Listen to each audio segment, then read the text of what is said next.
Meanwhile, when a multitude of many thousands had gathered together, so much so that they trampled on each other, he began to tell his disciples first of all, "Beware of the yeast of the Pharisees, which is hypocrisy. But there is nothing covered up that will not be revealed, nor hidden that will not be known.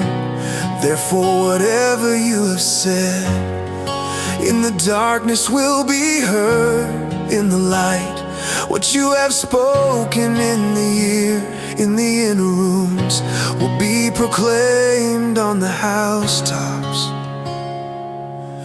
I tell you, my friends, don't be afraid of those who kill the body, and after that have no more that they can do.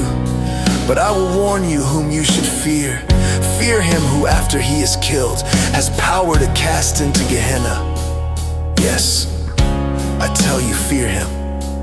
Aren't 5 sparrows sold for 2 Assyria coins?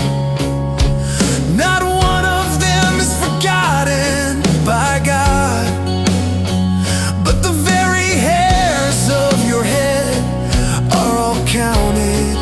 Therefore, don't be afraid.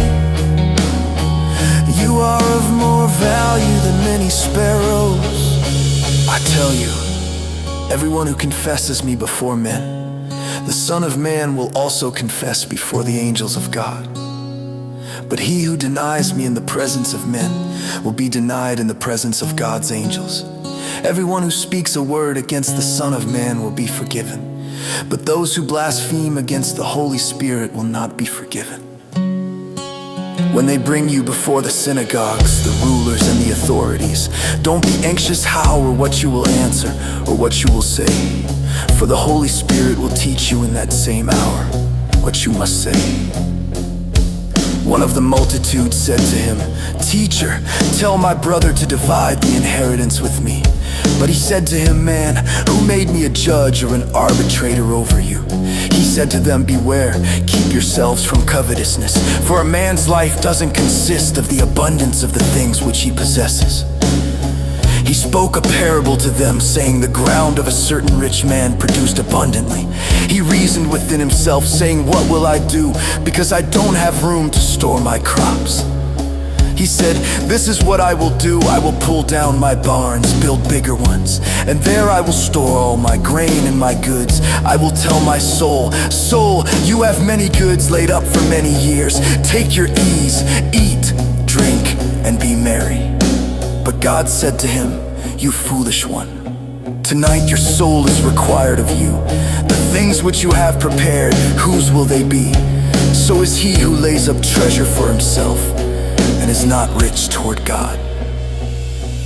He said to his disciples, "Therefore I tell you, don't be anxious for your life, what you will eat, nor yet for your body. What you will wear. Life is more than food, and the body is more than clothing. Consider the ravens. They don't sow, they don't reap, they have no warehouse or barn, and God feeds them. How much more valuable are you than birds? Which of you, by being anxious, can add a cubit to his height? If then you aren't able to do even the least things, why are you anxious about the rest? Consider the lilies, how they grow. They don't toil, neither do they spin. Yet I tell you, even Solomon in all his glory was not arrayed like one of these. But if this is how God clothes the grass in the field, which today exists and tomorrow is cast into the oven, how much more will he clothe you, O you of little faith? Don't seek what you will eat, or what you will drink. Neither be anxious, for the nations of the world seek after all of these things. But your Father knows that you need these things. But seek God's kingdom, and all these things will be added to you. Don't be afraid, little flock, for it is your Father's good pleasure to give you the kingdom. Sell what you have and give gifts to the needy. Make for yourselves purses which don't grow old, a treasure in the heavens that doesn't fail, where no thief approaches and no moth destroys.